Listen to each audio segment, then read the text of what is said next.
Bismillahirrahmanirrahim. Assalamualaikum warahmatullahi wabarakatuh. Subhanaka la ilma lana illa ma 'allamtana innaka antal alimul hakim. Wa la hawla wa la quwwata illa billahil aliyyil azim. Rabbi yassir wa la tu'assir wa tammim bil khair. Ya Fattah wa bika nasta'in. Nahmaduhu wa nusalli wa nusallim ala rasulihil karim wa ala alihi wa ashabihil fatihina بهديهم إلى الحقيقة المجازة. أما بعد أعوذ بالله من الشيطان الرجيم.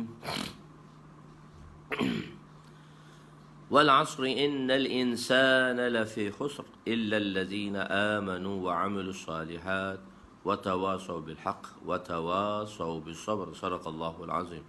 وقال النبي صلى الله عليه وسلم: لا يؤمن أحدكم حتى يحب لأخيه ما يحب لنفسه. وقال النبي صلى الله عليه وسلم: نضر الله امرأ سمع مقالتي فوعاها ثم أداها كما سمع رب مبلغ أو آمن سامعين أو كما قال عليهم الصلاة والسلام.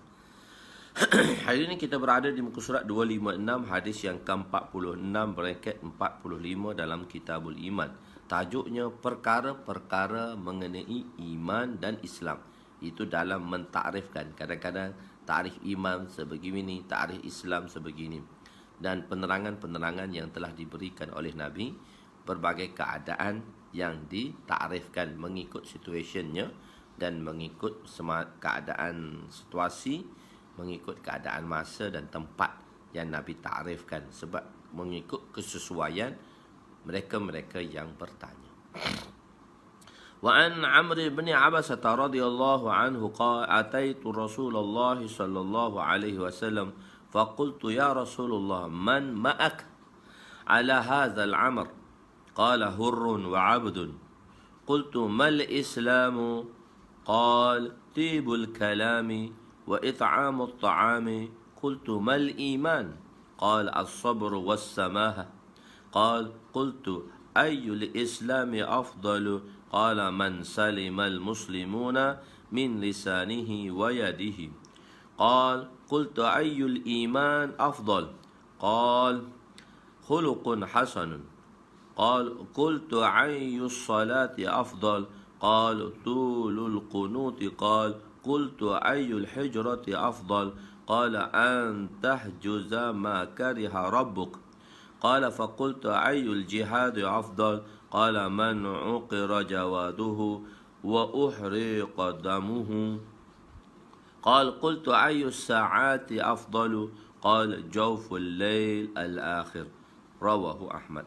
Terjemahannya, Sayyidina Amr bin Abbasah radhiyallahu anhu berkata, aku datang berjumpa dengan Rasulullah sallallahu alaihi wasallam, lalu aku berkata, lalu aku bertanya, siapakah yang bersama Tuhan dalam permulaan agama? Maknanya siapa yang memberi sokongan yang banyak di dalam agama sewaktu permulaan mengembangkan agama. Saya terjemah lafzi dahulu di situ, iaitu bersama Tuhan dalam permulaan agama, yang banyak membantu Tuhan. Baginda sallallahu alaihi wasallam bersabda, hamba dan merdeka. Aku bertanya lagi, apakah itu Islam? Baginda bersabda, perkataan yang baik dan memberi makan. Apa Islam? Apa itu Islam? Ini dalam takrif yang lain. Sebab tu Nabi jawab, perkataan baik dan memberi makan. Islam tu kan, kalau kita tengok, kalau rukun Islam ada 5. Begitu. Jadi di sini Nabi SAW memberitahu dalam keadaan yang berbeza. Khair. Apakah itu Islam? Baginda bersabda, perkataan yang baik dan memberi makan. Aku bertanya lagi, apakah itu iman? Bukan rukun iman. Definisi iman dalam sudut yang berbeza.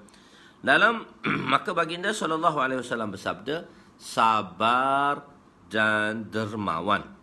Perawi berkata, yang meriwayatkan hadis ini iaitu Amr bin Abbasah, aku bertanya, dalam kalangan orang Islam siapakah yang paling afdal? Baginda bersabda, orang Islam lain merasa selamat daripada lidah dan tangannya. Perawi berkata lagi, Aku bertanya, apakah sifat iman yang paling afdal? Sifat iman yang paling. Baginda bersabda, akhlak yang baik. Perawi berkata, aku bertanya lagi, rukun solah yang manakah paling afdal? Di sini Ustaz telah terjemah muhawarah. Dan sudut ini Ustaz terjemah muhawarah. Kenapa kadang-kadang terjemah lafzi? Kadang-kadang apa terjemah muhawarah? Adalah yang nak disampaikan di situ. Di dalam penerangannya nanti. Baginda bersabda, solah yang panjang kunutnya. Rawi berkata lagi, aku bertanya, apakah hijrah yang paling baik? Apakah hijrah yang paling baik? Apakah hijrah yang paling baik?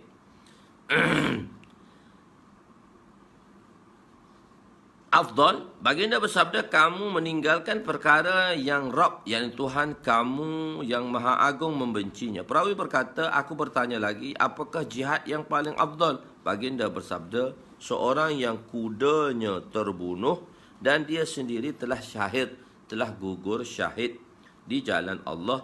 Jawab baginda, aku bertanya lagi, masa berdoa, ayus sa'at, bilakah masa-masa berdoa yang paling afdal? Jawab baginda sallallahu alaihi wasallam, pada separuh malam yang akhir. Hadis riwayat Imam Ahmad rahimahullah. Hadis ni riwayat Imam Ahmad rahimahullah. Khair.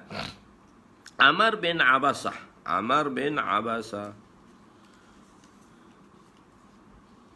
Sekejap, saya nak cari tempat yang mana tak licin. Apa pun yang boleh saya guna dan tak licin. Okey.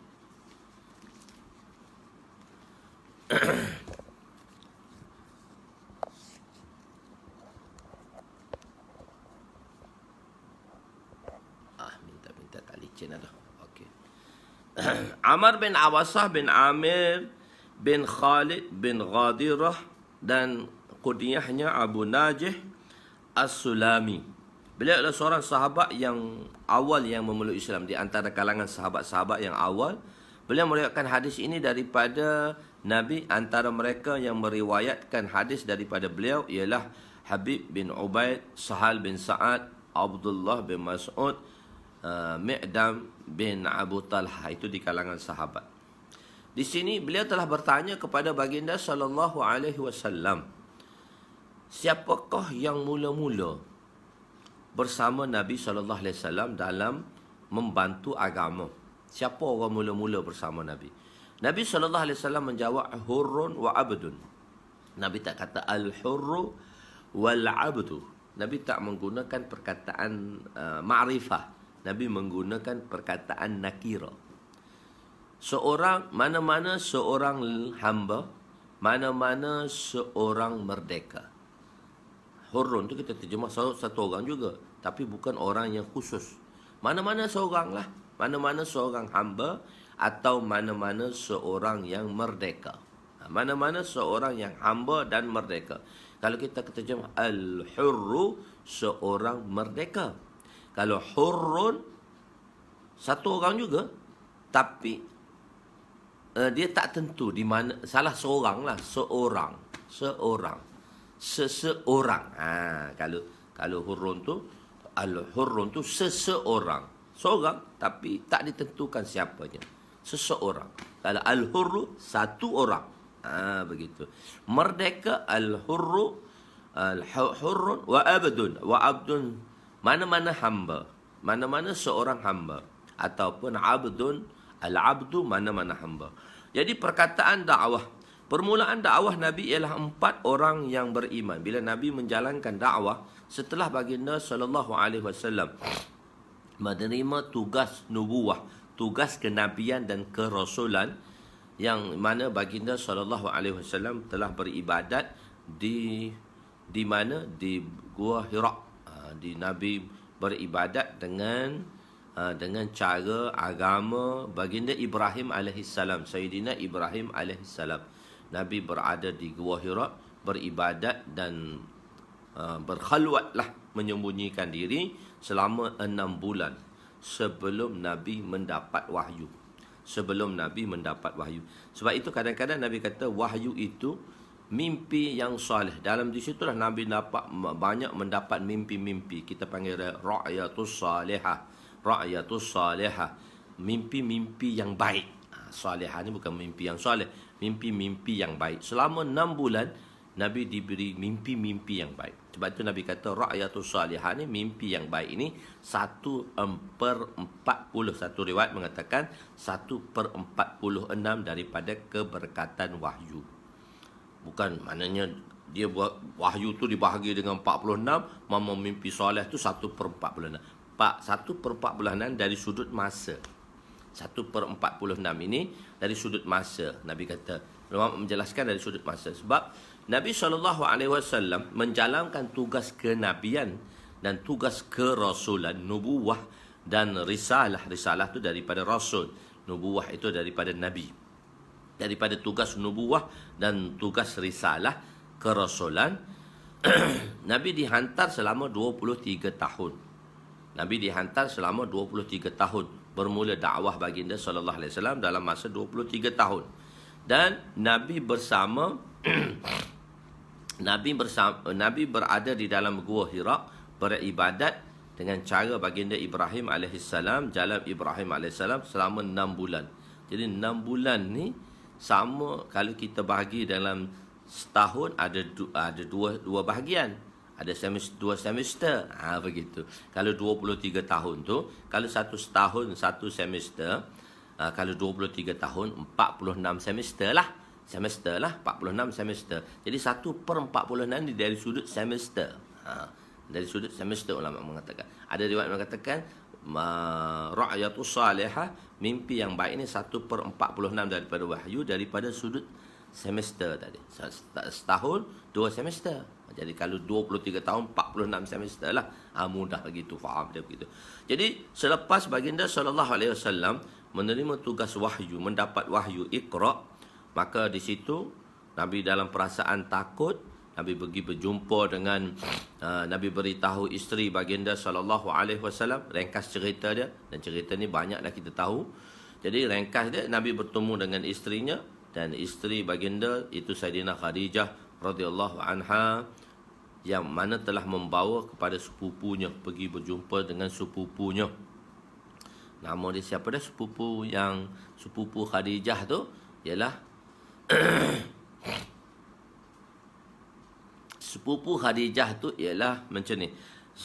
Sepupu Khadijah tu Waraqah bin Naufal. Naufal bin Waraqah ke Waraqah bin Naufal tu bertukar saya.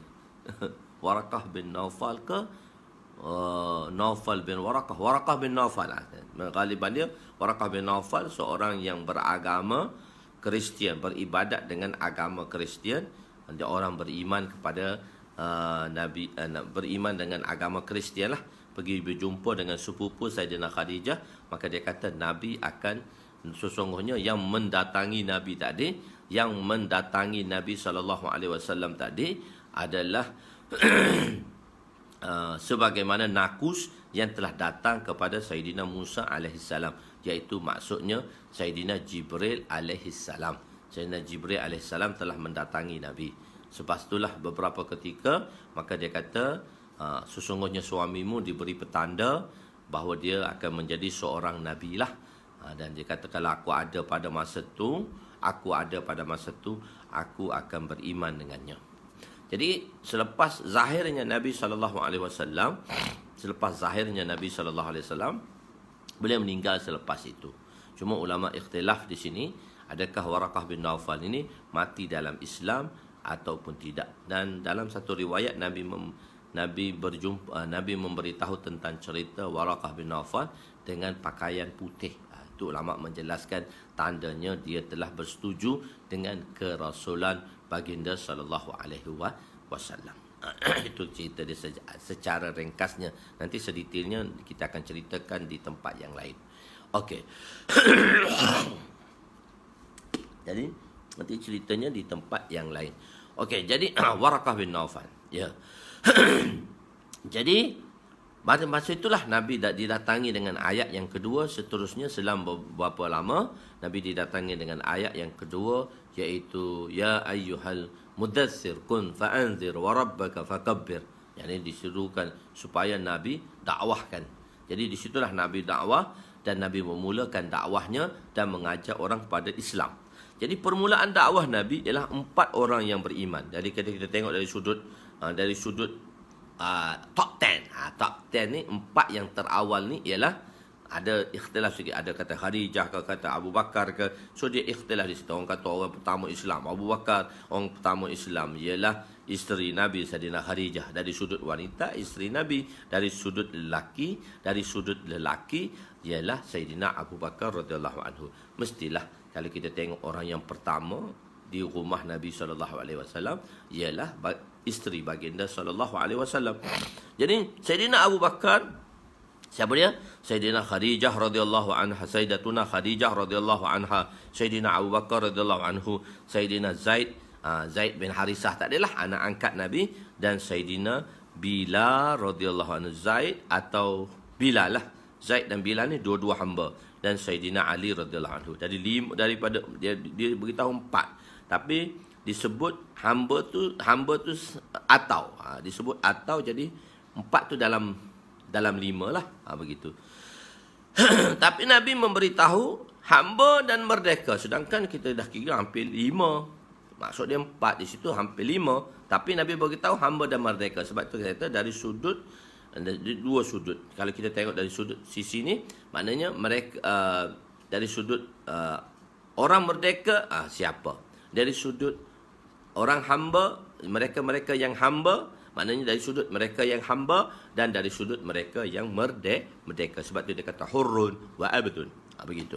Apakah sebab 2 orang ditinggalkan? Kalau kita kata al-hurrun, seseorang lelaki yang merdeka, al-abdun seorang hamba yang merdeka. Jadi 2 maksudnya. Jadi di situ disebut 2. Kalau kita dari segi bilangan lah, disebut 2 sahaja, tidak disebut 4. Jawapan pertama ialah maksud daripada perkataan hamba dan merdeka ialah 2 jenis golongan. Iaitu 2 jenis golongan. Golongan hamba dan golongan merdeka. Jadi 2. Okey juga. Bukan bermaksud 2 individu sahaja. Golongan yang merdeka, Sayyidina Abu Bakar, Sayyidina Ali dan Sayyidatuna Khadijah, dan golongan hamba ialah Sayyidina Zaid bin Harisah dan Sayyidina Bilal radhiyallahu anhu. Sayyidina Bilal radhiyallahu anhu. Jadi maksudnya ialah 2 golongan kerana dia disebut dalam bentuk nakira. Mana-mana golongan hamba dan mana-mana golongan merdeka.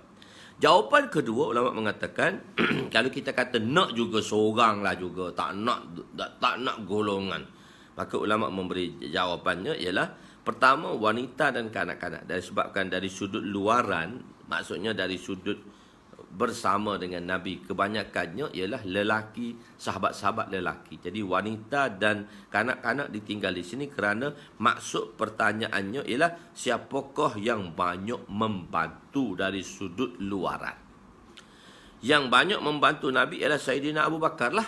Yang banyak membantu Nabi ke sana ke sini, yang bertungkus selama Sayyidatuna Aisyah, Sayyidatuna Khadijah ialah banyak memberi semangat kepada Nabi. Bantuan dia dari sudut semangat. Wanita-wanita ni Masya Allah, pengorbanannya isteri kita dari sudut semangat. Jadi kejayaan seseorang lelaki sebenarnya di belakangnya wanita, iaitu isterinya. Wanita adalah isterinya. Itulah kejayaan bagi seseorang lelaki. Kemana hebatnya lelaki itu? Sebenarnya ada wanita di sampingnya yang begitu memberi semangat. Tapi dari situ wanita tu oleh kerana dia tak nampak dibandingkan dengan orang yang sentiasa nampak. Begitu. Maka wanita dan anak kecil tidak dapat membantu sepenuhnya, maksudnya dari sudut luaran. Itu disebab tu Nabi mengatakan hurrun wa abdun. Itu 2 ilah dan tarjih yang telah diberikan oleh ulama. Dan Nabi SAW dan sahabat tu bertanya lagi, apakah itu Islam? Di sini bukan bertanya mengenai rukun Islam, sebab ada kata mal Islam, apa itu Islam? Sayyidina Jibril alaihissalam menjawab, ashhadu alla an tashhada alla ilaha illallah, an tashhada alla ilaha illallah. Di sini Nabi jawab alam dari sudut ni, iaitu apakah itu Islam? Apakah itu Islam? Baginda SAW menyebut perkataan yang baik dan memberi makan. Perkataan yang baik, percakapan yang sopan, yang tidak menyakiti, atau perkataan sesat, tidak mengeluarkan perkataan sesat. Di antara Islam, di sudut akhlaknya ialah kita bercakap sopan. Jadi kadang-kadang nak marah pun marah dengan sopan. Kadang-kadang bila nak menimbulkan persoalan pun persoalan dengan sopan. Jadi sebab itu apabila ada munazarah, ada perdebatan, maka bahasa-bahasa yang sopan perlu digunakan supaya tak bolehlah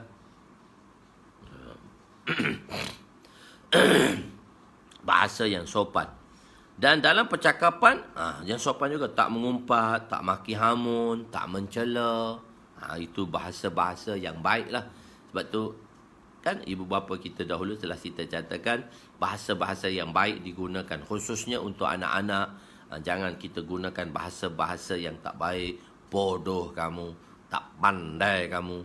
Kita kata bertuahnya anak ni, mak kita kata Allah bertuahnya. Macam saya beritahu guru saya berkata, hamba Allah ni macam manalah dia. Begitu perkataan-perkataannya. Dan memberi makan. Di antara Islam dari sudut akhlak juga ialah memberi makan. Memberi makan. Memberi makan tetamu. Memberi makan tetamu di sini. At'imut ta'am, memberi makan. Pihak madrasah sebab saya kan menulis banyak dengan bersangkut paut dengan madrasah. Sebab dulu saya mengeluarkan kitab ini hanya untuk pelajar-pelajar madrasah saja. Jadi dari sudut tu saya banyak bercakap tentang madrasah. Jadi pihak madrasah memberi makan kepada kita. Walaupun di madrasah terbaik ialah pelajar makan dengan belanja sendiri. Tengok, kalau kita belajar di Malaysia, kita belajar di Malaysia sebab orang Malaysia ni dia akan menghargai benda itu apabila dikenakan sesuatu. Dia menghargai sesuatu perkara tadi bila dikenakan sesuatu, dikenakan cas dan bayaran. Kalau percuma ni dia kurang minat juga, tapi lambatlah sebab dia tak menghargai. So dia situasi yang berbeza. Kita di Pakistan, di India, oleh kerana dah 200 tahun dah madrasah, yang mana madrasah lah yang memberi makan, yang memberi makan kepada pelajar-pelajar. Percuma. Masuk madrasah, makan percuma. Tak kena bayar pun. Dan tiba-tiba di Malaysia, kena bayar pula madrasah ni, macam orang kata. Jadi, mentaliti masyarakat, bila tengok madrasah, bila tengok pondok, free. Jadi, sebab itu kita telah bertanya kepada salah seorang asatizah kita, orang lama dalam dakwah, iaitu Mufti Zainul Abidin. Mufti Zainul Abidin menjawab, dia kata di Malaysia suasananya berbeza. Sebab orang Malaysia ni dia menghargai sesuatu apabila dikenakan sedikit ke atas mereka, baru mereka akan menghargainya. So dia kata tak boleh tirulah di Malaysia. Sebab ada orang nak buka madrasah di Malaysia, dia kata saya tak nak ambil pujuran daripada pelajar. Jadi kita kata tu terbaik lah, tak payah ambil yuran daripada pelajar. Dia kata di Malaysia, environment Malaysia ialah kamu kena ambil yuran juga daripada pelajar-pelajar, daripada ibu bapa, supaya ibu bapa tadi menghargai ilmu yang dicurahkan ke atas asatizah.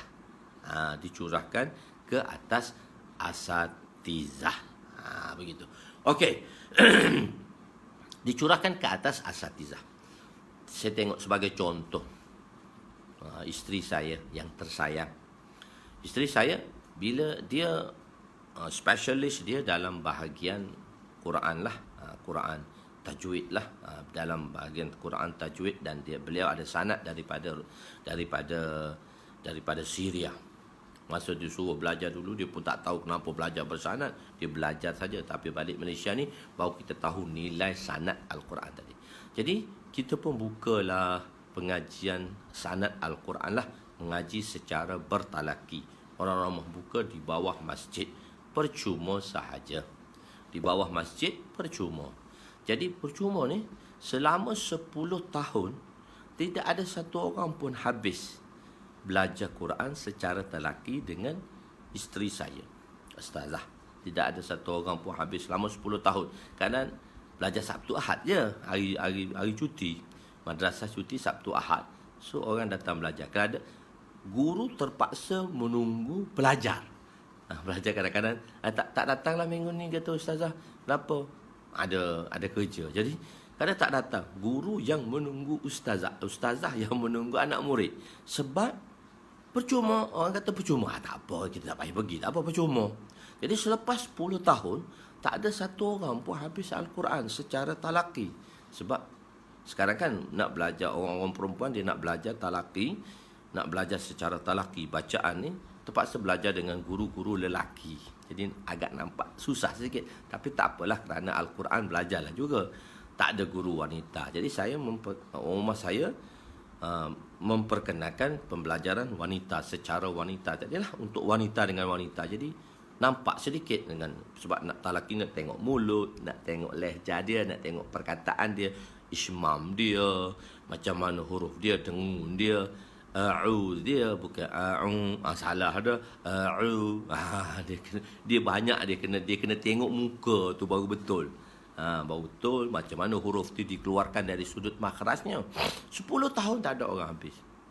Maka saya bincang dengan isteri saya kata ginilah, Umi, saya panggil dia Umi pada anak-anak. Saya kata, Umi, begini, kita kenakan sedikit bayaran kepada orang yang nak datang ni. Biar dia rasa berharga. Kita kena ubah sedikit keadaannya. Alhamdulillah, kita kenakanlah cas dia berapa sedikit sebanyak. Alhamdulillah, dah 4 tahun dah, lebih 200 orang dah dapat sanad. Tahun lepas ada 100 orang mendapat sanad bacaan secara telaki, dapat sanad qiraatul hafaz. Dan kita ambil keberkatan dengan Syekh Qurayyim yang datang tadi. Beliau baca terakhir dengan Syekh Qurayyim dan Syekh Qurayyim mengijazatkan sanad tadi dengan wasitah dia, dengan perantaraan Syekh Qurayyim. Alhamdulillah, tahun ni ingat hampir 100 orang lagi untuk mengambil sanad bacaan secara telaki dalam qiraat hafaz. Orang perempuan ni dia rajin sikit daripada orang lelaki.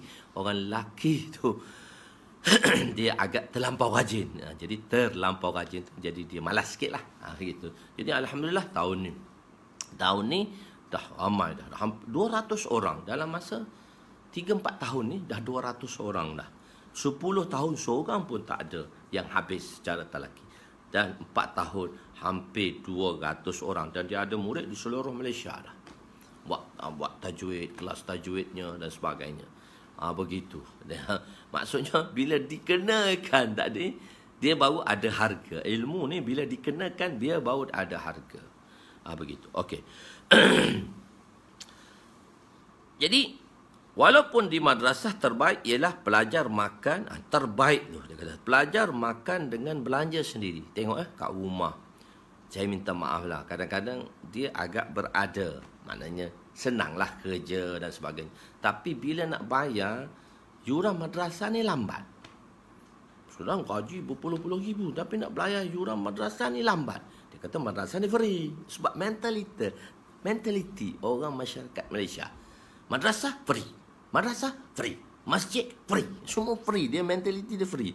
Sedangkan kita mana-mana pun kita kena bayar. Bila bayar, benda tu kita berharga. Sebab bila kita bayar, kita keluarkan duit. Dan kita rasa barang tu hak kita. Maka kita akan menghargai perkara tersebut. Kita akan menghargai perkara tersebut. Jadi mentaliti manusia macam tu. So kita kena ubah mentaliti macam tu. Madrasah free, percuma. Madrasah free, percuma. Tak boleh. Sebab ibu bapa mentaliti dia macam tu. Kecuali orang-orang yang susah. So kita bantulah. Kalau madrasah, saya ada madrasah kat Kelantan. So pelajar-pelajar yang susah kita bantulah. Tapi kita kenakan juga. Okey, kita tetapkan satu harga yang sederhana.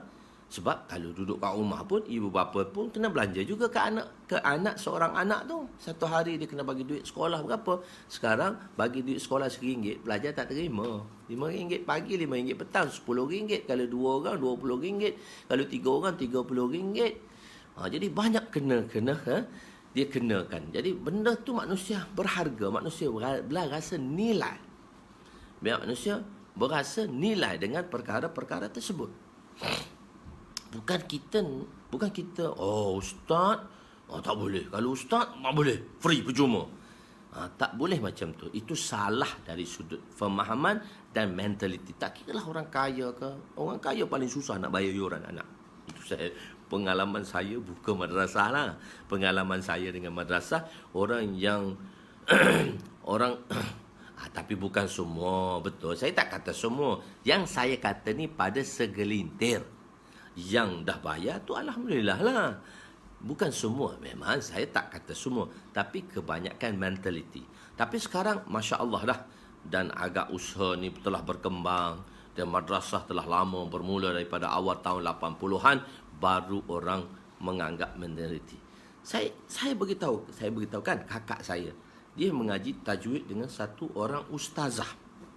Di Kelantan ni Kelantan ni. Kakak saya ada dalam majlis ni. Orang kampung mentaliti dia lah. Nak bagi RM3 sebulan pun pada ustazah mengajar tu pun susah. Nak bagi RM3 sebulan.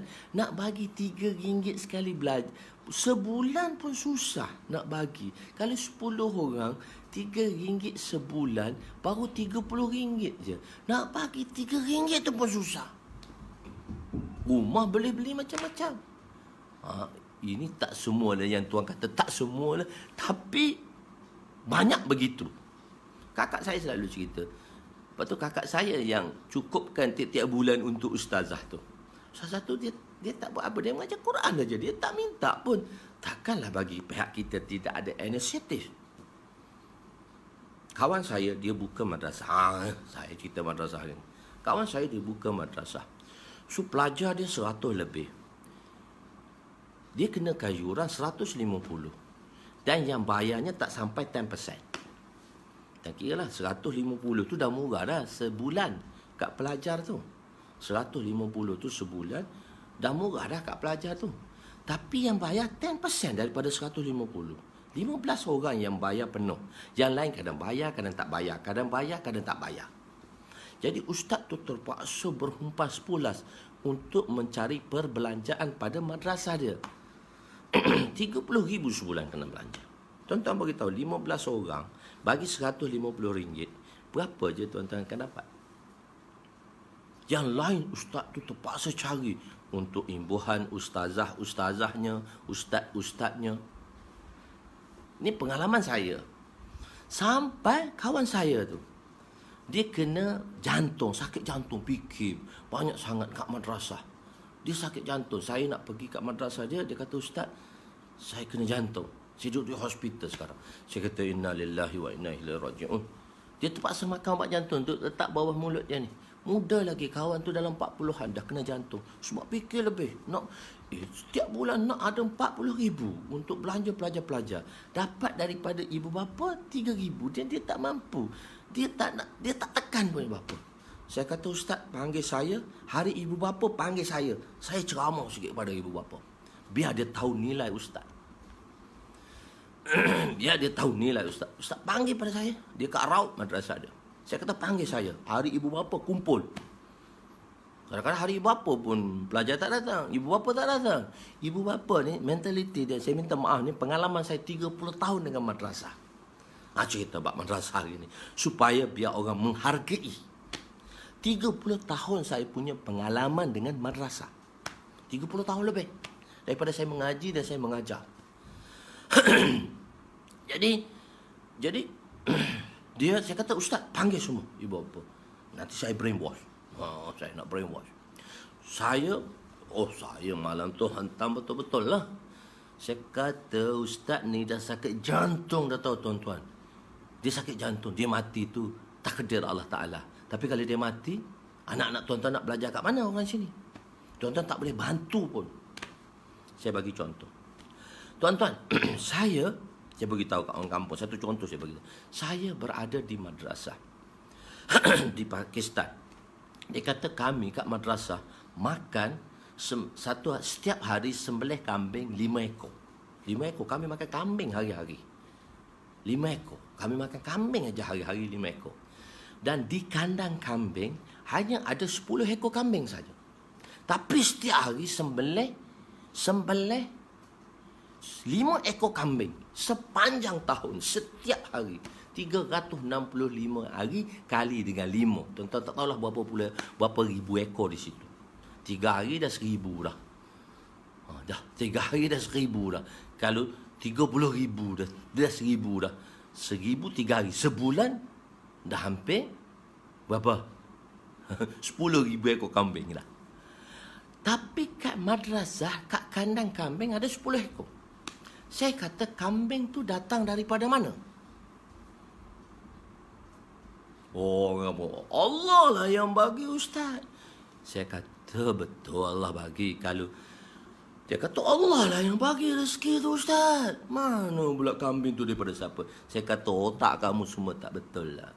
Yang bagi tu ialah infak. Orang yang memberi infak. Orang yang datang ke madrasah memberi infak kambing hari-hari. Ada orang infak. Dahlah kita bayar yuran pun tak, infak pun tak. Baru diam, tunduk saja. Saya kata takkan daripada Allah. Allah datang begitu saja. Allah jadikan, Allah buka satu hati, buka hati orang-orang kampung, bawa datang kambing kat madrasah. Kenapa Allah tak boleh buka hati tuan-tuan untuk datangkan bantu ustaz ni? Semua tertunduk. Saya brainwash betul-betul mana tu. Ustaz ada apa panggil saya. Saya cakap dia, kau aku je. Kau panggil aku, brainwash habis. Supaya orang nak, supaya tengok mentaliti. Orang tak faham benda ni. Benda ni orang tak faham. Jadi betul. Infak pun tak. Itu pun macam tu. Tu pun banyak dia kata ustaz ni cara duit dah, kaya dengan makan duit. Innalillah, rezeki kita alhamdulillah Allah bagi. Tapi tuan-tuan, Allah nak jadikan tuan-tuan, tak adalah supaya apa? Alhamdulillah, tak nafikan orang yang menginfak, tapi hanya segelintir sahajalah. Daripada 200 tu hanya 5-6 orang ibu bapa yang masya-Allah advance dia, fastabaqul khairat. Yang lain tu lihat. Saya buka kat Kelantan, semua lihat. Saya buka kat Kelantan, semua lihat. Susah. Orang kaya payah nak bayar duit. Jadi, kena faham.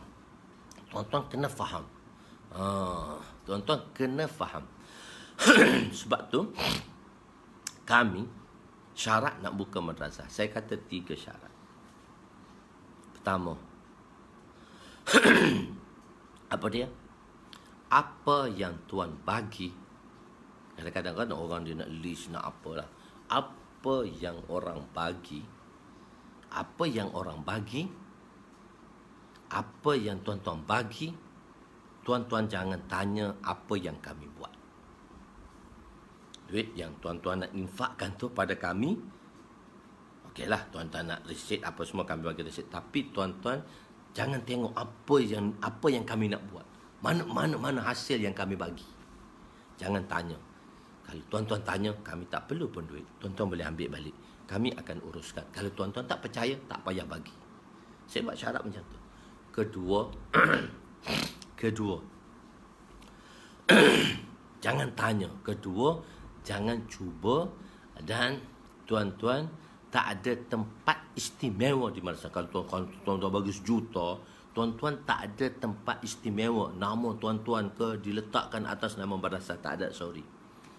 Secara umum, nama tuan-tuan tak diberikan tuan-tuan tak ada bahagian di dalam madrasah oleh kerana nama Hasnul Hizam, bangunan Hasnul Hizam. Tak ada. Nama tuan pun tak ada di situ. Kami tak cerita pun nama tuan kat situ. Dan ingat, sadat di madrasah ni pun tempat khas untuk tuan-tuan tak ada. Tuan-tuan kalau nak bagi 3 syarat ni, saya terima. Tak ada, terima kasih, tuan boleh ambil. Ada satu orang dia bagi 2 juta untuk buat satu madrasah. Lepas tu ada orang cucuk dia, orang kata ustaz ni makan ni lah, ustaz ni makan ni lah. Dia datang balik jumpa ustaz tu. Ustaz, saya nak tengok bil yang 2 juta saya bagi. Ustaz tu kata, nak cari mana lah bil? Tuan Haji beginilah, saya tak dapat sediakan bil. Yang Tuan Haji minta dengan 2 juta yang Tuan Haji bagi, madrasah ni Tuan Haji ambil lah. Saya boleh tinggal tempat ni, saya cari tempat lain. Tuan Haji ambil, Tuan Haji urus sendirilah. Ni hasil dia, sebab saya nak bagi 2 juta. Hak 2 juta Tuan Haji tu, saya tak dapat nak tunjuk satu terperinci lah di mana saya belanjakan. Tapi Tuan Haji, madrasah saya ni dengan bangunan tu lebih daripada 4 juta dah, dengan bangunan dan sebagainya. Tuan Haji ambil semualah bangunan ni, dan saya tinggalkan madrasah, tak apa. Sebab pasal orang cucuk belakang. Orang cucuk belakang. Tuan-tuan, saya minta, tuan-tuan, saya minta dengan baik, mentaliti ni hilangkanlah dalam perasaan. Kita bagi pihak asatizah tak minta apa pun daripada tuan-tuan. Kita nak bagi pada tuan-tuan ilmu. Tapi tuan-tuan, hargailah ustaz-ustaz yang ada dengan tuan-tuan. Bukan ustaz selebriti pun. Kalau ustaz-ustaz kampung tu dia tak selebriti pun, ustaz selebriti tu tak apalah. Okeylah, dia dah selebriti dah. Tapi ustaz-ustaz kampung tu, jagalah dia tuan-tuan. Tolonglah tuan-tuan jaga dengan baik. Kesian ustaz-ustaz pondok. Tapi alhamdulillah rezeki Allah bagi, tak ke mana Allah tak akan kurangkan rezeki kita. Orang yang menjaga traffic light pun 3-4 ribu sebulan Allah bagi kat dia. Traffic light, polis traffic tu pun orang bagi dia 3-4 ribu. Takkan kita duk qala Allah, qala Rasul, Allah nak sia-siakan kita. Tapi bagi pihak Tuhan, bagi pihak Tuhan, Tuhan kena buat sungguh-sungguh.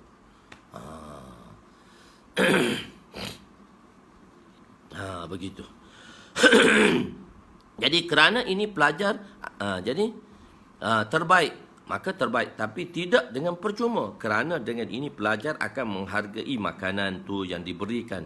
Mufti Zainal Abidin apabila ditanya, adakah madrasah di Malaysia perlu memberi makan percuma kepada pelajar? Jawab beliau, berdasarkan suasana di Malaysia, pelajar perlu dikenakan bayaran agar mereka lebih menghargai ilmu yang dipelajari. Oleh itu, yang terbaik kita makan dengan belanja kita sendiri sekurang-kurangnya. Kalau kita tak nak infak pun, belanja hak kita tu. Tengok tuan-tuan yang ada di sini madrasah, tengok dia berapa bulan dah miss tak bayar yuran madrasah. Apatah lagi PKP ni, aku nak bayarlah, kesian. Okey. Dan selepas itu beliau bertanya, apakah itu iman? Saya minta maaf, hari ni banyak mengepek sikit. Begitu. Apakah itu iman? Sifat iman yang paling afdal. Apakah itu iman? Islam menjaga lidah dan tangannya. Menjaga lidah dan tangannya kita dah terangkan dalam hadis sebelum ni, so saya tak masukkan penerangan di situ. Iaitu, dan apakah itu dan apa tu? Sabar dan dermawan. Sabar dan dermawan. Saya masuk terus kepada sabar dan dermawan. Menjaga lidah. Perawi berkata akan bertanya, apakah sifat iman yang bersempurna? Iaitu sabar. Yang paling afdal bagi dia bersabda, akhlak yang baik. Afdal, qunut yang panjang. Siapakah orang Islam yang paling afdal? Terselamat daripada lidahnya.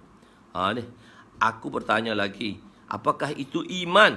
Beliau menjawab, sabar dan dermawan. Iman itu adalah sabar dan dermawan. Ada beberapa jenis sabar. Sabar ni ada beberapa jenis sabar. Sabar daripada bala.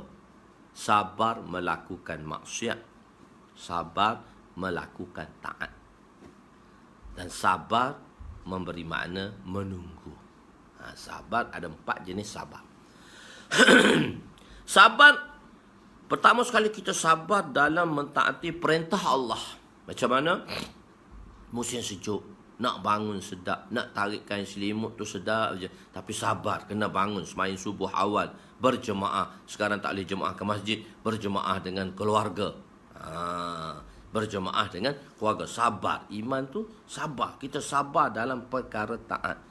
bersabar untuk bangun, meninggalkan tempat tidur, untuk menunaikan perintah Allah. Kedua, sabar dalam meninggalkan maksiat. Maksiat-maksiat yang biasa kita buat, kita sabar. Sabar daripada melihat perempuan-perempuan yang ajnabi, yang tak menutup aurat dia dengan sempurna, tu sabar, tunduk pandangan, jaga mata. Ghaddul basar. Tundukkan pandangan. Ghaddul basar. Mana tundukkan pandangan. Tunduk pandangan ni pun Masya Allah. Bila sifat menunduk pandangan tadi, Ghaddul basar, tunduk pandangan. Jatuhnya salah satu dari sudut ni, kita tengok sudut ni. Jatuhnya Baitul Muqaddis kepada tangan orang Islam.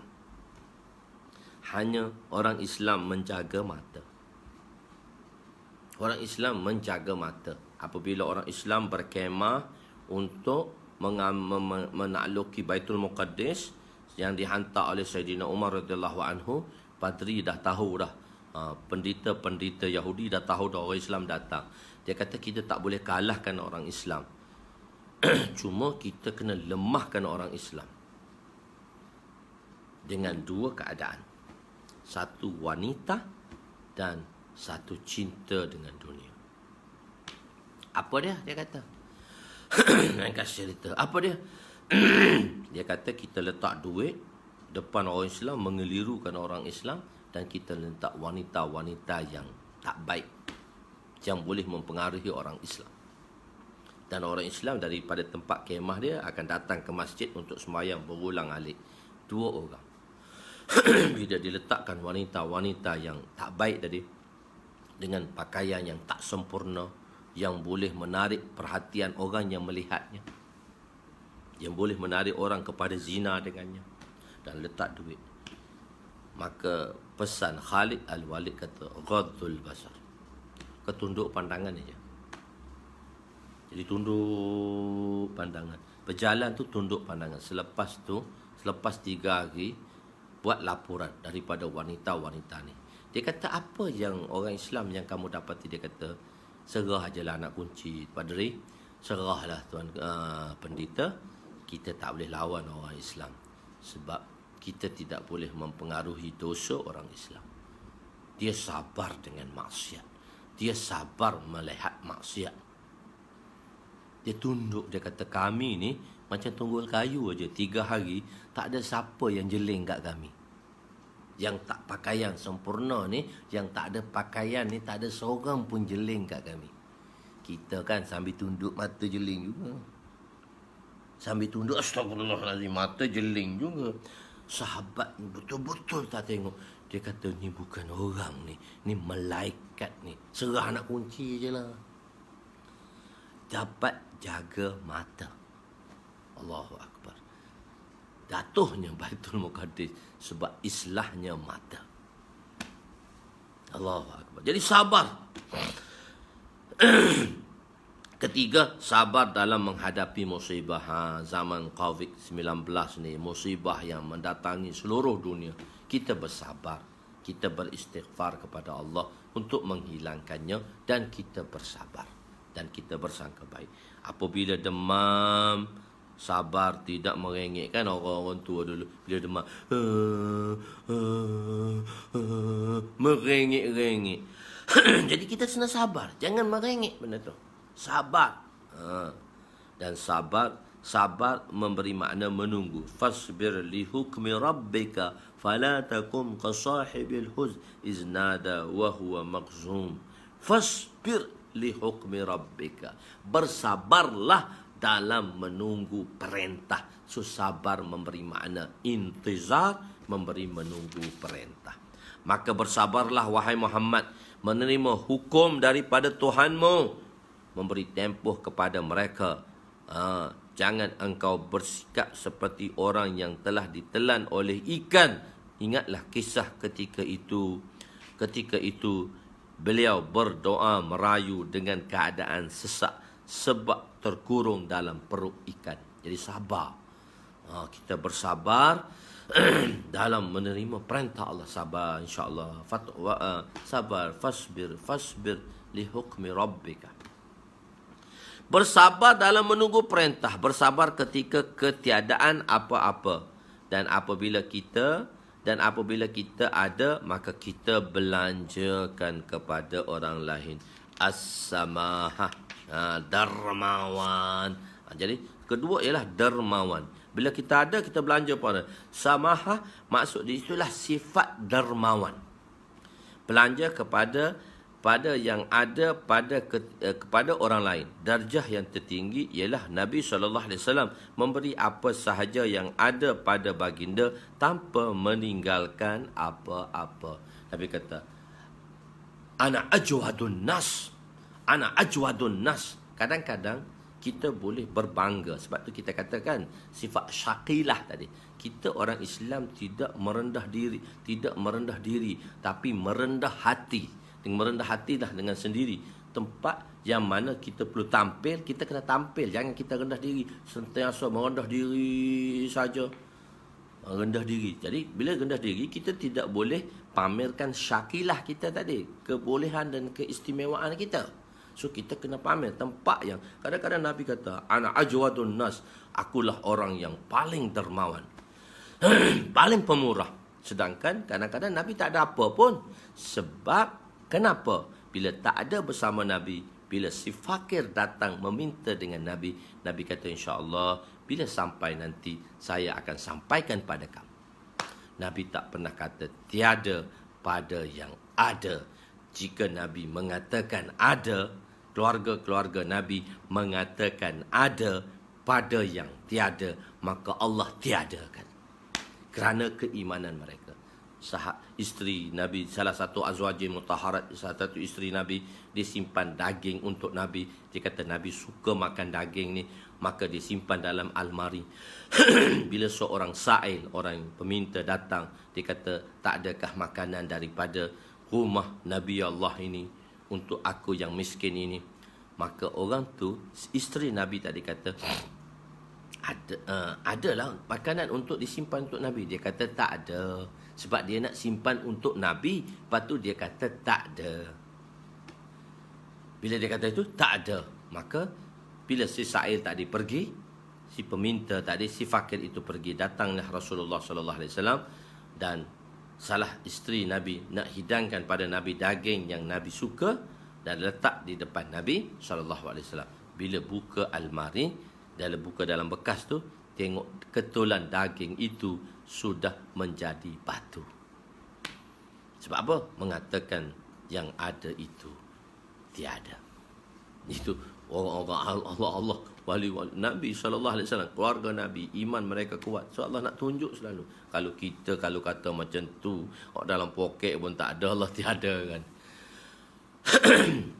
Begitu. Bersabar. Samahah tadi, maknanya banyak memberi, menginfakkan. Jadi kalau kita infakkan, insya-Allah berkat Allah akan tambahkan lagi rezeki kita. Allah tambahkan lagi rezeki kita. Allah tambahkan lagi kita. Kita berkatkan, kita tambahkan. Masya-Allah. Dan seterusnya, ayul Islam afdal. Jawapan, disebabkan jawapan ini man, maka kita terjemah dalam kalangan siapakah orang Islam yang paling afdal. Kalangan orang Islam mana yang paling afdal? Di kalangan orang Islam mana yang paling afdal? Dan kunut yang panjang. Satu-satu sembahyang yang panjang ialah orang Islam, sifat iman yang paling afdal ialah akhlak yang baik. Akhlak yang baik telah kita jelaskan dahulu. Akhlak-akhlak Nabi, saya tak teraskan lagi. Dan saya bawa terus kepada iaitu solat, rukun solat yang paling panjang. Kunutnya. Tulul kunut, Nabi kata, solat yang terbaik ialah kunut yang panjang. Kunut yang panjang. Kunut ini, saya telah jelaskan pada tuan-tuan, ia memberi makna mustarak. Makna mustarak ini, maknanya satu perkataan yang mempunyai banyak makna. Dan maknanya ialah pada makna hakikat. Makna pula ada dua. Satu makna hakikat, satu makna majaz. Makna hakikat, makna asal, dan makna majaz, makna tumpangan. tapi telah masyhur di kalangan masyarakat. Misalnya qalbun, salah satu contohlah dalam Melayu, qalbun. Maknanya jantung, terjemuh dia jantung, makna hakikatnya jantung, tetapi dia telah digunakan dengan makna majaz, iaitu hati. Dan masyhur di kalangan masyarakat, qalbun itu dalam masyarakat Melayu terjemuhnya hati. Terjemuhnya hati dipanggil majaz muta'araf. Nama yang kedua yang dikenali secara umum, dan nama pertama seolah-olah ditinggalkan. Hakikat tu dah ditinggalkan, dipanggil hakikatul mahjura.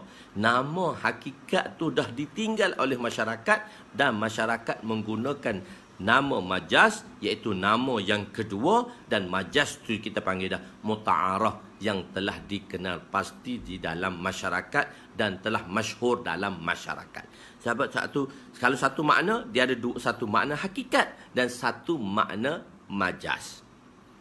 Kalau kita tengok dari sudut majaz dan hakikat, mustarak ni, makna mustarak ni satu perkataan yang mempunyai banyak makna, tapi hanya satu makna saja, makna hakikat, tidak ada makna majaz. Tak ada makna kedua, makna pertama. Maknanya walaupun dia banyak, tapi banyak dari sudut makna hakikat, bukan makna majaz. Boleh faham Tuan-tuan boleh faham tak? Maknanya satu perkataan, satu lafaz, satu perkataan mempunyai makna hakikat dan makna majaz. Apa makna hakikat? Makna asal. Dan apa makna majaz? Makna yang kedua yang lebih masyhur di kalangan masyarakat. Dan juga satu lagi, mustarak. Mustarak ni juga satu lafaz yang mempunyai banyak makna, tetapi setiap maknanya hanya makna hakikat tanpa makna majaz. Boleh tak tuan-tuan faham? Misal contoh dia, saya ada bagi contoh dulu. Ainun ada banyak makna. Dulu kan perkataan dubur tu saya dah bincangkan dah. Perkataan dubur iaitu dua makna, makna hakikat dua makna, iaitu doa selepas tahiyat sebelum salam dan doa selepas salam. Itu kita dah beritahu. Begitu juga di sini pada perkataan qunut tadi memberi makna mustarak, yang memberi makna berdiri, qiraah dan khusyuk. Makna dia apa dia? Qunut ni maknanya qiyam, makna qiyam, makna berdiri. Ataupun qunut ni memberi makna qiraah, membaca qiraat. Dan qunut juga memberi makna khusyuk. Qunut juga memberi makna khusyuk. Atau qunut juga bacaan qunut yang kita baca selepas solat subuh tu. Begitu. Kerana padanya Al-Quran dibaca. Jadi mengikut mazhab Imam Abu Hanifah dan Imam Syafi'i, qunut di sini apa dia? Kita kata makna dia berdiri, makna dia qiyam. Qunut di sini makna dia qiyam. Kenapa qiyam? Kenapa qiyam?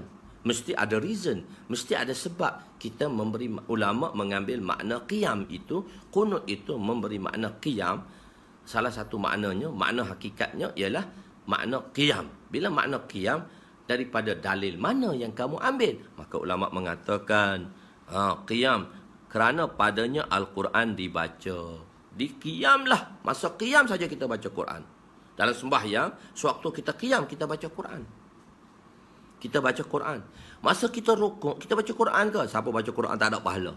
Masa sujud, satu orang tu dia baca Quran masa sujud, habis surah Yasin pun dia tak dapat pahala. Sebab rukuk dan sujud untuk tasbih, bukan untuk qiraah. Qiraah, bacaan Quran ni untuk qiyam. Di tempat yang lain, rukuk dan sujud tidak dibaca Al-Quran. Bahkan sebahagian ulama mengatakan makruh pula baca Quran masa sujud. Baca Quran masa rukuk, makruh. Kalau mazhab Imam Syafi'i kata makruh. Kenapa buat hak tak yang disuruh? Begitu. Jadi banyak baca Quran. Mengikut sebahagian ulama sujud. Jadi banyak paling baca Al-Quran. Jadi Kalau kita sembahyang, jadi banyak kita baca Quran. Jadi tempat yang paling lama, Nabi berdiri lama. Nabi sembahyang, satu orang sahabat tu, dia ikut Nabi nak sembahyang malam. Cuba nak sembahyang malam bersama Nabi SAW. Nabi habis surah Baqarah. Nabi baca surah Baqarah rakaat pertama. Nabi baca surah Baqarah. Dia kata mungkin ayat ke-100 Nabi berhenti. Nabi sambung lagi lepas ayat ke-100. Dia kata mungkin ayat ke-200 Nabi berhenti. Nabi habis ayat 200. Nabi baca lagi ayat ke-201. Dia kata nanti habis surah ni Nabi berhenti kot. Maka Nabi habis surah Baqarah. Nabi mula surah Ali Imran. Jadi Nabi begitu panjang membaca. Satu rakaat 6 juzuk Al-Quran Nabi baca. Dengan tertilnya, dengan suara Nabinya, dengan tajwid Nabinya. Orang terbaik dunia, orang terbaik manusia. Tak ada lagi dah siapa lagi selepas tu. Dengan Qurannya, dengan tertilnya. Allahu Akbar. Panjangnya sembahyang Nabi. Jadi kunut itu memberi makna qiyam. Memberi makna qiyam. Ini pendapat kita Imam Syafi'i dan Imam Abu Hanifah. Sebab itu Imam Abu Hanifah, rukun yang paling panjang ialah qiyam. Rukun yang paling baik dalam sembahyang ialah tulul qunut, yang panjang rakaatnya. Kalau qiyam panjang rakaat lah. Yang panjang rakaatnya. Jadi sebab itu Imam Abu Hanifah telah sabitkan panjang rakaat. Dan Imam Syafi'i pun kata panjang rakaat. Mengikut sebahagian ulama pula sujud. Sebab apa sujud? Rukuk tadi memberi makna sujud. Sujud. Jadi an Abi Hurairah, hadis Abi Hurairah radhiyallahu anhu, anna Rasul sallallahu alaihi wasallam qala aqrabu ma yakunu al-'abdu min rabbih wa huwa sajidun, rawahu Muslim. Dalam syarah Al-Majmu' syarah Muhazzab yang ditulis oleh Imam Nawawi rahmatullahi alaih. Keadaan yang paling dekat antara hamba dengan Rabbnya, dengan Tuhannya, ialah ketika sujud. Hadis riwayat Muslim. Hadis juga mengatakan Sayyidina Sauban berkata, alaika biqasratis sujud. Hendaklah engkau memperbanyakkan sujud. Hendaklah kamu memperbanyakkan sujud. Sebenarnya penerangan alaika biqasratis sujud ni ada maksud yang lain. Tapi di sini saya nak jelaskan hanya makna sujud sahaja. Hanya makna sujud sahaja. Sebab tu orang tu kata, bila satu orang sahabat bertanya Nabi, ya Rasulullah, doakanlah supaya saya bersama Tuhan di dalam syurga nanti. Nabi kata, apa lagi yang kamu nak? Dia kata, saya tak nak apa. Saya nak Tuhan baginda sallallahu alaihi wasallam doakan untuk saya bersama Tuhan di dalam syurga nanti. Dunia tak nak apa ke? Tak nak bersama Tuhan dalam syurga. Nabi kata, alaika biqasratis sujud. Apa maksudnya? Banyakkan sujud. Maksudnya tidak hanya memadai dengan doa, tapi ada usaha. Sebab tu kita kata usaha dan doa. Tidak hanya memadai memeluk tubuh dengan berdoa. Tak apalah kita dapat doa Nabi. Nabi kata, okey, aku doa untuk kamu, tapi satu usaha daripada kamu. Alaika biqasratis sujud. Alaika biqasratis sujud. Maka lazimlah ke atas kamu dengan memperbanyakkan sujud. Apa maksud memperbanyakkan sujud? Banyaklah sembahyang, baru boleh bersama aku dalam syurga. Doa tu aku tetap doa, bukan hanya memadai dengan doa, tetapi kena ada usaha. Tapi bukan semata-mata usaha, kena ada doa. Dua-dua, usaha dan doa. Itu maksud alaika biqasratis sujud tu. Tak apa aku doa, kita dah dapat doa Nabi, okey, tak payah sembahyang, dah tak payah apa. Dah alaika biqasratis sujud. Tapi di sini saya hanya bawa makna sujud tadilah. Di antara kunut tadi memberi makna sujud. Dalam hadis yang lain menyatakan qiyam dan sujud yang panjang. Oleh itu, rukun solat yang paling afdal ialah yang panjang rakaatnya, yang lama sujudnya. Tapi janganlah buat sembahyang wajib tu panjang. Satu orang sahabat zaman peringkat awal, sembahyang boleh lagi dilakukan 2 kali. Sembahyang fardu boleh dilakukan 2 kali. Dia sembahyang isyak bersama Nabi SAW. Dahlah sembahyang isyak di masjid Nabi tu lambat. Di Madinah kan banyak masjid-masjid, yang lain-lain masjid awal-awal dah sembahyang, tapi masjid Rasulullah ni lambat sedikit sembahyang. Masjid Nabi ni lambat lagi dibandingkan dengan masjid-masjid yang lain. Dan dia imam pada masjid kampung dia. Dia pergi sembahyang dengan Rasulullah, dah lah lewat sembahyang Isyak. Sejam lebih lepas masuk Isyak baru sembahyang. Lepas tu dia balik kat kampung dia, dia jadi imam lagi sembahyang Isyak. Pada masa itu waktu dibenarkan lagi sembahyang fardu 2 kali.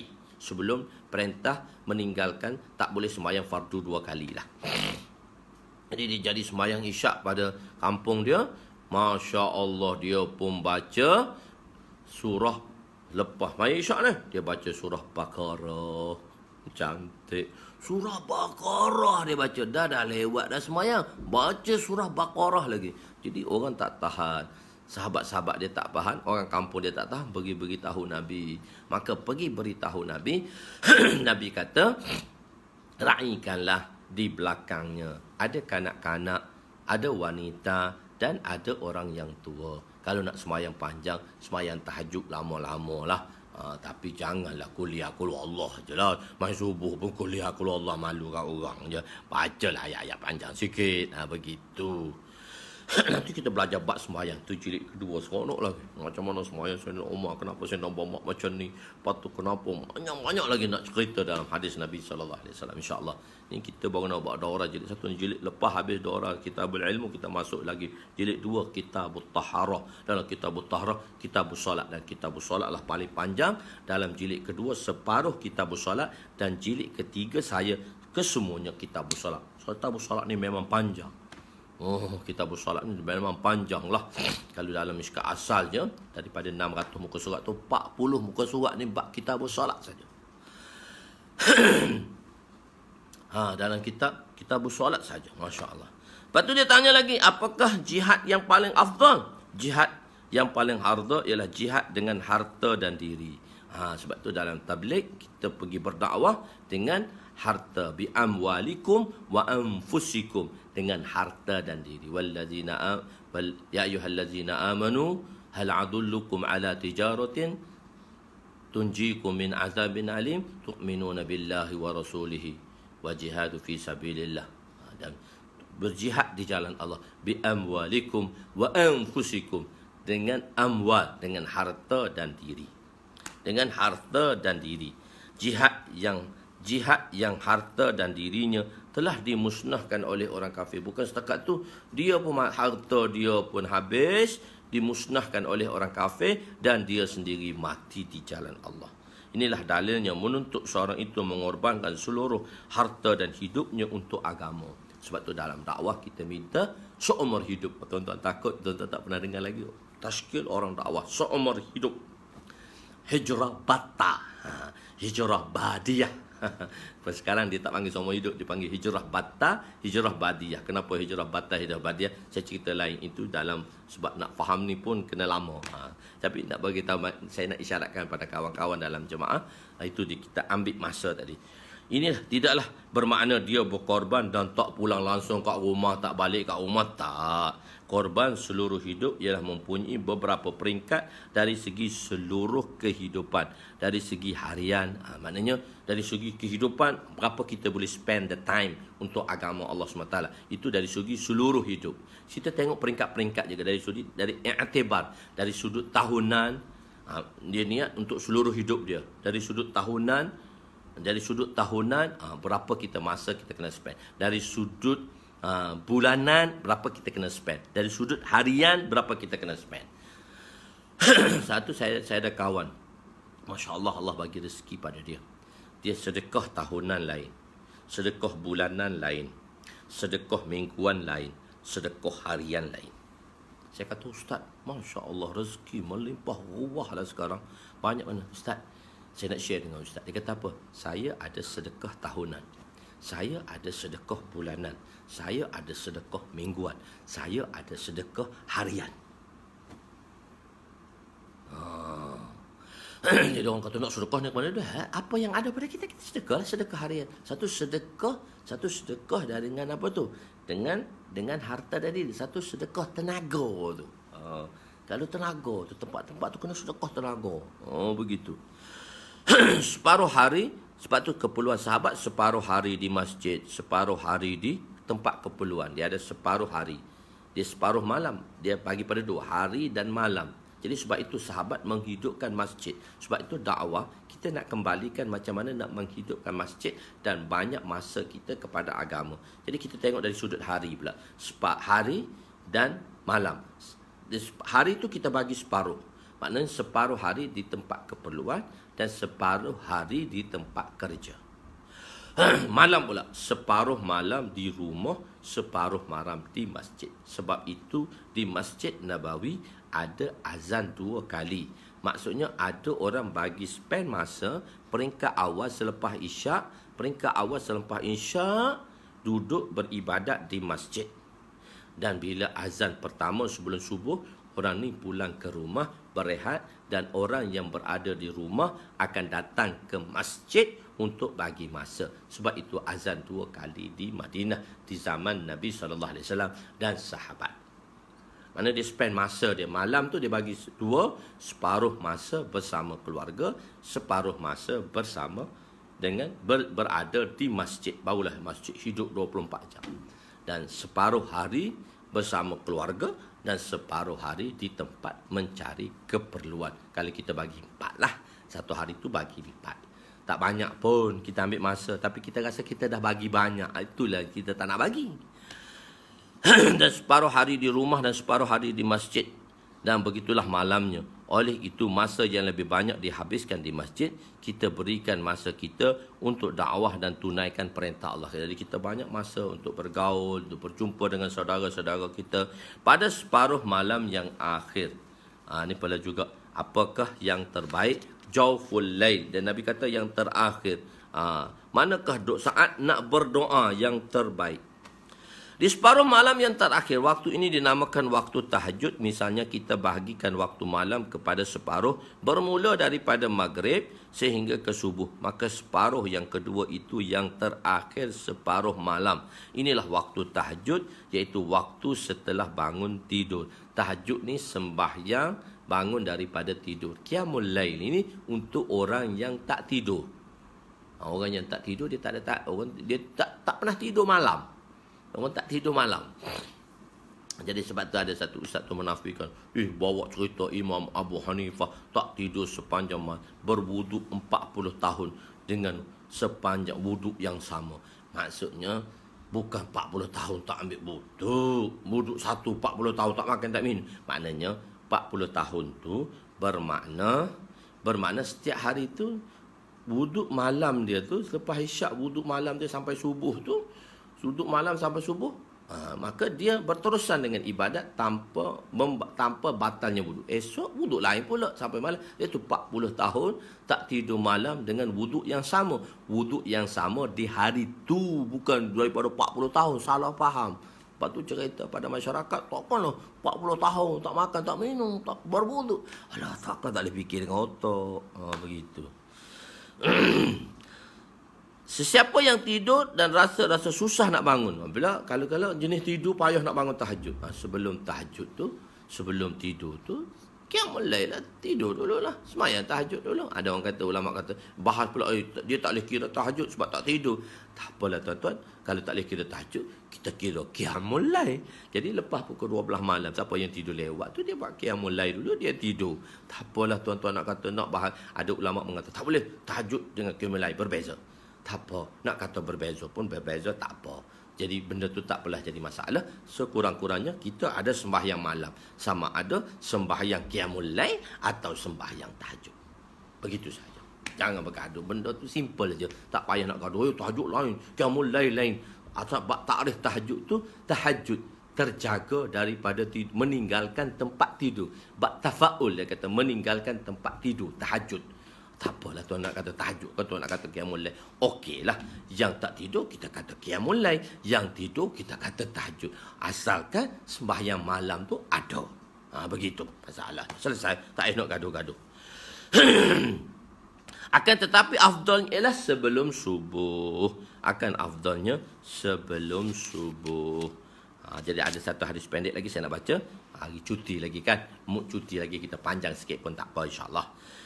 Semalam pendek sangat, hari ini nak panjangkan sikit. Bismillahirrahmanirrahim. Meninggal dalam iman dan Islam itu mempastikan syurga. Wa an Mu'adz bin Jabal radhiyallahu anhu qala sami'tu Rasulullah sallallahu alaihi wasallam yaqulu man laqiyallaha la yusyriku bihi syai'a wa yusalli khamsa wa yasumu ramadana ghufira lahu. Qultu afala ubashiruhum ya Rasulullah qal da'hum ya'malun rawahu Ahmad. Hadis ni matan dia berbeza tapi makna dia sama dengan hadis yang sebelumnya. Sebab tu ulama bawa juga, kadang-kadang ulama bawa juga hadis riwayat Imam Ahmad ni dalam Musnad Ahmad ni. Dan walaupun sebelum ni riwayat dia lain lah dari segi lafaznya, riwayat dia beza sikit tapi maknanya lebih kurang. Iaitu dengan Sayyidina Abu Hurairah, cerita Sayyidina Abu Hurairah kan, yang mana Nabi kata biarkanlah masyarakat beramal, jangan sampaikan berita gembira itu. Sayyidina Mu'adz bin Jabal radhiyallahu anhu meriwayatkan bahawa beliau mendengar Rasulullah sallallahu alaihi wasallam bersabda, barang siapa yang bertemu Allah dalam keadaan tidak mensyirikkannya, menunaikan solat 5 waktu dan menunaikan puasa pada bulan Ramadan, maka akan diampunkan baginya dosa-dosa.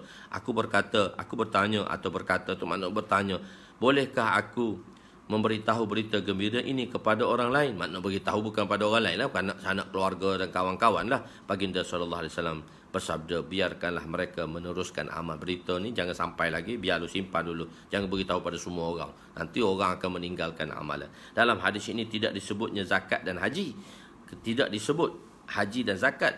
Kenapa? Mungkin kedua-dua ini tidak menjadi tanggungjawab pada semua orang. Betul, dia wajib, bukan wajib, tapi kalau orang tak ada duit, dia tak payah bayar zakat. Dan orang yang tak cukup keperluan dia, istita'ah dia, dia tak perlu pergi haji. Maksud haji tu wajib, tapi selagi tak cukup syarat, tak perlu bayar zakat dan haji. Benar, ia difardukan ke atas semua orang Islam, tetapi tidak semua yang wajib dilaksanakan. Tidak semua yang wajib melaksanakan, hanya sebahagian orang Islam sahaja yang mampu melaksanakan perintah itu. Orang kaya sahaja yang diwajibkan untuk mengeluarkan zakat, dan orang yang berkemampuan sahaja yang boleh menunaikan haji. Jawapan kedua, apa dia maksud dia? Kedua-dua perkara ini belum difardukan, oleh sebab itu dia tidak disebut. Mungkin tak difardu lagi masa tu, Nabi baru sebut. Biarpun mereka meneruskan amal. Apa maksudnya Nabi kata biarkanlah mereka meneruskan amal? Biarkan mereka meneruskan amal. Saya nak habis juga, esok kita nak masuk bab pertama, babul kabair wa alamatin nifaq. Saya nak habiskan juga hadis ni, pendek aja. Iaitu selain daripada menunaikan solat dan fardu, ditunaikan juga solat sunat, begitu juga dengan puasa. Jadi selain daripada fardu, yakni tidak berpada dengan fardu saja, bahkan maksudnya, ataupun Nabi kata biarkanlah, tinggalkanlah, maksudnya tak berpada dengan sembahyang fardu saja, tidak berpada dengan sembahyang fardu saja. Atau adakah tuan-tuan yang bekerja hari ni dah start kerja? Belum cuti lagi, dah start kerja. Tak apa, yang setelah bekerja pergi dulu, saya nak siapkan sikit. Amalan yang paling afdal, wa anhu wa an Mu'adz bin Jabal annahu sa'ala an-nabiy sallallahu alaihi wasallam anil afdalil iman, qala an tuhibba lillah wa tubghidha lillah wa tu'mila lisanaka fi zikrika, qala wa ma za ya Rasulullah, qala an tuhibba an-nas ma tuhibbu li nafsik wa taqrahu lahum ma taqrahu li nafsik, rawahu Ahmad. Sayyidina Mu'adz bin Jabal radhiyallahu anhu meriwayatkan bahawa beliau telah bertanya Nabi SAW tentang iman yang paling afdal. Baginda bersabda bahawa kamu menyukai kerana Allah, mencintai kerana Allah dan membenci kerana Allah, dan kamu meninggalkan lidahmu, kamu menggunakan lidahmu untuk mengingati Allah. Aku bertanya, khabarkan lagi ya Rasulullah. Baginda bersabda, sukakan orang lain, sukalah untuk orang lain, dan apa-apa yang kamu suka untuk dirimu sendiri, dan kamu benci untuk manusia apa yang kamu benci untuk dirimu. Jadi kadang-kadang apa yang kita tak suka, maka kita tak suka benda tu kena pada orang lain. Apa yang kita suka, benda tu kita suka untuk orang lain. Kadang-kadang kita sebalik, apa yang kita suka biar orang lain tak dapat, apa yang kita tak nak biar orang lain dapat. Itu salah, itu bukan dari konsep Islam. Terdapat banyak hadis yang dinyata mengenai sesuatu yang paling afdal, dan banyak pendapat berbezaan dalam jawapan baginda. Jawapannya Nabi ialah mengikut keadaan dan ahwal seseorang itu, disebabkan banyaknya ahwal, situation dan keadaan yang berbeza. Sebab itulah jawapan baginda juga berbeza, telah kita jelaskan. Dalam hadis ini juga mengatakan iman yang paling afdal ialah menyukai kerana Allah dan membenci kerana Allah. Dua pekerjaan ini adalah pekerjaan yang paling susah. Apabila dua pekerjaan yang susah ini dilakukan, maka segala pekerjaan yang lain telah menjadi mudah, telah kita jelaskan. Dan sibuklah diri kamu dengan, sibukkanlah lidah kamu dengan berzikrullah. Satu tarikah zikir ialah kita duduk menghadap kiblat dan kita berzikir subhanallah walhamdulillah wala ilaha illallah wallahu akbar dengan tawajuh kepada lafaz yang diucap, iaitu itu adalah salah satu makna zikrullah. Jadi kan kita beritahu macam mana nak dapat khusyuk, macam mana nak dapat ihsan, macam mana nak timbulkan ihsan dalam zikrullah, telah kita jelaskan. Ini salah satunya tarikah untuk kita berzikir supaya zikir kita khusyuk, telah kita jelaskan dalam ihsan dulu. Dan berzikir subhan. Dan makna yang lain pula ialah ghaur. Kita makna yang lain ghaur, merenungi. Zikir juga dalam merenungi tentang kebesaran Allah, memikirkan ciptaan makhluk Allah. Ini dinamakan muraqabah. Telah jelaskan. Tuan-tuan dengar, tengok kan, Maulana Jamshid tutup muka dia muraqabah. Muraqabah, dia merenungi tentang kebesaran Allah. Selalu Pak Mertua saya, isteri saya kata, bila Pak Mertua ajak pergi jalan mana-mana, dia kata, kita nak ke mana ni? Kita nak lihat kebesaran Allah, supaya kita dapat memuji Allah. Kita beritahu anak-anak macam tu. Itu dinamakan muraqabah. Salah satu lagi tarikah zikir ialah memberi penerangan, bayan dan tazkirah. Itu tazkirah, kita panggil majlis tazkirah, mengingati. Kalau dakwah panggil bayan, ataupun buat penerangan. Bayan ni penerangan. Dan juga tazkirah. Kalau orang awam biasa kita panggil tazkirah. Tazkirah tu juga salah satu zikir. Allah yang menjadikan kita. Jadi dalam tazkirah tu kita sebut kebesaran Allah menjadikan kita. Allah menjadikan malaikat, langit, bulan, bintang, menceritakan kebesaran Allah. Ia juga dinamakan zikrullah. Sama ada penjelasan itu dibuat secara ijtimai, secara ramai-ramai, atau secara infradi. Semua itu disebut zikrullah. Kita ajak orang pada baik, itu namanya zikrullah. Khabarkan lagi ya Rasulullah. Sahabat mempunyai keinginan untuk menambah ilmu. Sebab itu beliau bertanya lagi. Apa lagi ya Rasulullah? Khabarkan lagi ya Rasulullah. Sukakan, Nabi kata, sukakan untuk orang lain apa yang kamu suka untuk dirimu sendiri. Di sini perkataan an-nas digunakan, maka ia termasuklah orang Islam dan juga orang kafir. Oleh itu, kita menyukai seluruh manusia di dunia ini memperolehi apa yang kita suka. Perkara yang paling disukai oleh semua orang yang paling besar. Perkara yang paling disukai oleh semua orang yang paling besar apa? Kita suka supaya apa? Supaya memasuki syurga. Kita suka untuk memasuki syurga. Hak paling besar ni, kita suka ending kita dengan iman, kita dapat masuk syurga. Oleh itu kita mesti menyuka semua orang Islam atau bukan Islam memasuki syurga. Itu maksudnya kita suka pada orang kafir tadi. Kita suka supaya mereka dapat iman, kita dakwah mereka supaya mereka dapat iman. Selepas itu kita suka dia dapat iman dan dia dapat masuk syurga Allah Subhanahu Wa Taala. Jizbah, semangat kita. Kita ingin semua orang memasuki syurga sebagai jizbah dan keinginan Nabi. Keinginan Nabi semua orang masuk syurga untuk menyelamatkan semua umat baginda, memasuki syurga Allah. Jika kita meninggalkan perkara ini, kita mengatakan kubur masing-masing nafsi, maka ia bersalahan dengan maksud dakwah yang dibuat oleh Nabi. Sendiri-sendiri je lah, fikir sendiri-sendiri. Tak, kita suka. Untuk diri kita, kita kena buat. Kita tak boleh tinggal. Kita tak boleh tinggal. Untuk diri kita, kita kena buat dan kita tak boleh tinggal. Dan untuk orang lain juga, kita tak apalah, aku sekarang untuk diri aku aja. Tak, kita kena dua-dua buat. Kurang lebih tu terpulang. Kurang lebih tu mengikut kemampuan lah. Tapi kita kena, kemampuan kita kan banyak. Maka kita tambahkanlah istiadat kemampuan kita tadi. Menambahkan lagi untuk memberi kebaikan pada orang lain. Qala Ibrahim kana ummah. Dalam satu ayat Allah memberitahu, wa kana Ibrahim kana ummah. Wa kana Ibrahim kana ummah. Sayyidina Ibrahim tu satu umat. Qanita lillah, qanita lillah. Jadi di sini umat dan qanit. Umat dan qanit. Nabi Ibrahim alaihissalam satu orang nabi saja. Tapi kenapa dia dipanggil umat? Dan satu lagi, Sayyidina wa kana Ibrahim kana ummah qanita lillah. Kana ummah qanita lillah. Dua keadaan di situ. Satu ialah Ibrahim alaihissalam sebagai umat dan Ibrahim alaihissalam qanit. Qanit ialah Sayyidina Ibrahim alaihissalam beribadat kepada Allah sendiri, dia mentaati perintah Allah, dia qanit, taat kepada perintah Allah. Kedua, dia ummah. Ummah di sini kalau dalam takrif ulama, allazi yu'allimun nas bil khair. Allazi yu'allimun nas bil khair. Orang yang mengajuk orang lain kepada kebaikan.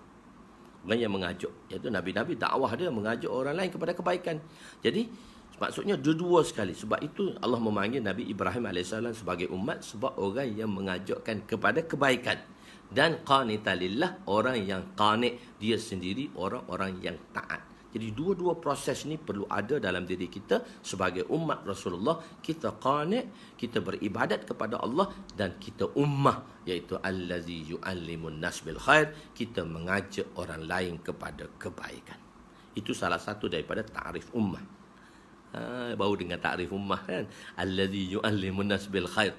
Umat itu ialah allazi yu'allimun nas bil khair. Allazi yu'allimun nas bil khair. Jika kita meninggalkan perkara ini, kita telah mengatakan kubur masing-masing, maka ia bersalahan dengan dakwah yang dibuat oleh Nabi. Jika ada orang berpendapat biarlah umat ini sesat, ini bersalahan dengan dakwah Nabi. Apabila kita melakukan dakwah, kita inginkan seluruh umat memasuki syurga Allah Subhanahu wa ta'ala. Masya Allah, saya telah ambil masa agak lama sedikit daripada tuan-tuan hari ini. InsyaAllah kita akan sambung lagi esok. Habis dah Kitabul Iman, habis dah dalam fasa pertama, fasa kedua, fasa ketiga, dah habis dah. Dalam Kitabul Iman sendiri adanya abwab lagi, ada bab lagi, ada 5 bab lagi. InsyaAllah kita akan bersamakan sampai habis PKP. Tapi saya akan beritahulah hari yang mana tak ada kelas. Ya, esok hari ini hari ketiga, keempat, kelima, keenam, ada lagi 3 hari. Ketujuh, ke-8 kita akan buat daurah. Jadi siapa-siapa yang tak ada nama tu boleh SMS pada saya, yang tak dimasukkan lagi pada nama dia tu, SMS pada saya. Anda kata saya tak ada nama, sebab dalam nak buat daurah nanti saya akan buat satu Facebook yang personal. Saya akan invite lah tuan-tuan semua yang ada nama tadi, saya akan invite. Tapi pengajian kita teruskan lagi Kitabul Iman. Kita ada 5 bab lagi. Bab iman, bab kabair dan alamat nifaq. Lepas tu bab dosa, bab waswas. Lepas tu bab takdir yang ketiga. Lepas tu bab azab kubur. Dan yang kelima bab berpegang teguh pada Al-Quran dan Sunnah. Di situ di dalam Kitabul Iman ada 5 bab beserta dengan hadis dalam Kitabul Iman tu sendiri. Jadi insyaAllah, jadi yang baik itu daripada Allah lah. Saya minta maaf, selamat hari raya, maaf zahir batin. Ada ketiga pada siapa yang dah berpuasa, masya-Allah teruskan, masya-Allah teruskan, alhamdulillah, barakallahu fi. Pada yang belum mulakan lagi, insya-Allah kita mulakan secepat mungkin. Sebab kita kan sekarang tak ke mana-mana. Tapi saya beritahu, saya tak puasa lagi hari ni. Saya tak puasa lagi, saya tak mula lagi. Insya-Allah niat tu nak mula esok lah. Hari ni masih lagi mood raya.